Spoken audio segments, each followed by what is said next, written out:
Mais il y avait une envie de retrouver cette espèce de théâtre. Il y a une façade, des fenêtres, une porte,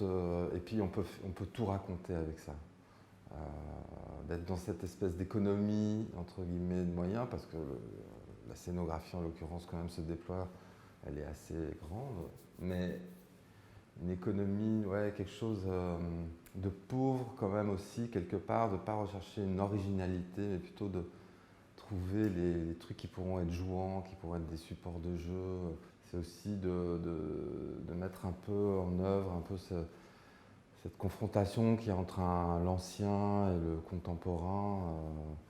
qui existe donc dans cette relecture du Roi Lear, entre un monde qui s'effondre et un monde qui presque s'aspire lui-même comme ça. Et donc il y avait l'envie de raconter tout ça, mais sans être trop littéral ou trop illustratif,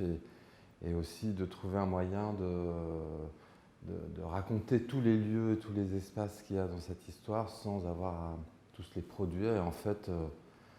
final, cette scénographie, c'est un seul et même lieu constitué d'un entrechoquage, un télescopage de lieux qui servent à la fois de ring et d'espèces d'enclos autour desquels tournent les personnages comme des bêtes sauvages, quoi. C'est un décor qui fonctionne sur un principe et qui en plus est très référencé à des mécanismes de machinerie basiques de la cage de scène, du décor aussi, dans ce qu'il a aussi un peu d'ancien. Et en fait, c'est cette mécanique-là qui intervient et qui va devenir, qui est censée devenir une sorte de machine folle, une machine qui a un peu son autonomie et qui participe de la folie qu'il y a dans la tête de la reine Lear, qui la représente, qui la figure,